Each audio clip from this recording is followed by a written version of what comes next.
It's a challenge so many parents face. This daily battle over habits versus the long-term hope we have for our children's character. So is it all about forcing them to be tidy? Or is there a better way? A way to nurture a deep internal sense of responsibility? Well, in this explainer, we're going to untangle this exact problem. All right, let's just dive right in with a question that I think gets to the heart of the matter for so many of us. A lot of parents feel this way. It's like you're stuck in this mental lock, right? You have complete and total faith in the amazing person your child is becoming, but the day-to-day reality of messy rooms and forgotten chores, it's just completely exhausting. And this feeling, it creates this huge dilemma, catching you between two different realities. Now, what we're about to explore here is actually a little glimpse into Facilitator Sobia's unique process. It shows us how to help others grow, not by just telling them what to do, but by actually getting them involved in their own active thinking and deep reflection. Yeah, this slide, it just visualizes that internal conflict perfectly, doesn't it?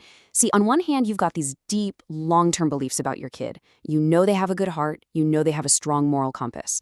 But on the other hand, oh my gosh, there are the short-term frustrations, the constant reminders, the arguments, the mess. I mean, that just sums it up perfectly, right? And it really highlights a massive contradiction.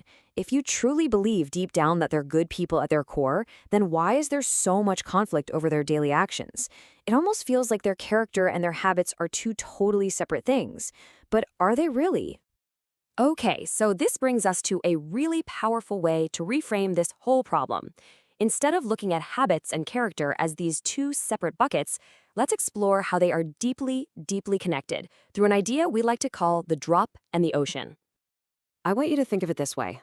Every single daily action, I'm talking about putting a dish in the sink or leaving clothes on the floor, each one is like one single drop of water.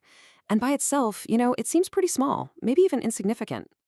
But what happens over time? Day after day, week after week, all those tiny drops, they come together. And they form the vast, deep ocean of a person's character. You can't have the ocean without the drops. You can't separate them. They are one and the same.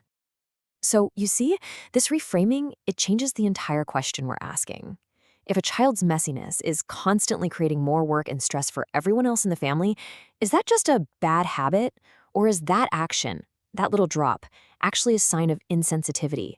And just like that, a small, seemingly meaningless action is suddenly connected to a much bigger value. So, if all the nagging and the managing isn't working, what's the alternative? Well, the answer really lies in changing our role. We need to shift from being a manager of their behavior to becoming a facilitator of their own self-awareness.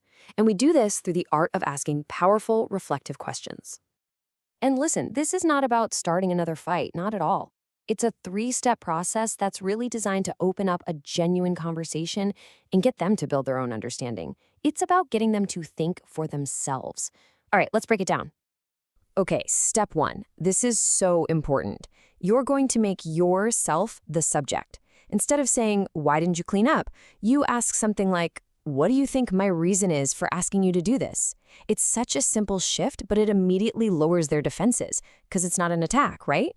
It's a genuine invitation for them to step into your shoes. All right, so once that door is open, step two is all about helping them recognize the pattern for themselves. You gently guide them to see this isn't a one-time thing. You might ask, "Do you notice this happens almost every day?" The goal is for the answer to come from them. Believe me, when the realization comes from them, it is so much more powerful than you just telling them for the 100th time. Hey, just a quick pause here. If this process of facilitation and reflection is connecting with you, please take a moment to like this and subscribe to the channel. It honestly helps us a ton to create more content just like this. And that brings us to the third and, honestly, the most crucial step. After they've seen your perspective and they've acknowledged the pattern, you ask about their inner world with genuine curiosity. The question isn't, "Why are you so lazy?" It's, "What's the story happening in your head?" This is a totally non-judgmental way to get a peek into their inner world, to understand what's really going on in their head, and it opens the door to real, lasting transformation. Okay, so let's talk about the real goal here. Because let's be honest, it's about so much more than just a clean room. The true aim of this whole process is to nurture something much deeper, a concept that's known in Urdu as khida khofi. So, Huda coffee, you could translate it as God consciousness, but really at its core, it's all about fostering this incredibly powerful inner conscious. It's that internal drive to do the right thing, not because mom or dad is watching, but because you believe it's the right thing to do. And that is why this whole process works. When you ask these kinds of reflective questions, you're helping your child build a bridge inside their own mind. They're the ones who start connecting that drop, leaving a plate on the table, to the ocean of who they actually want to be.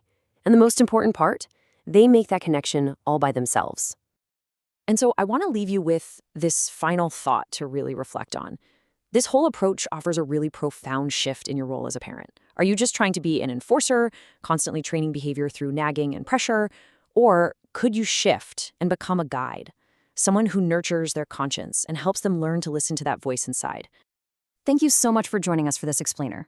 If you find yourself struggling with these kinds of issues and you'd like to explore this facilitation process for your own family, please don't hesitate to reach out using the details you see on your screen. We would absolutely love to help you and your family connect and grow.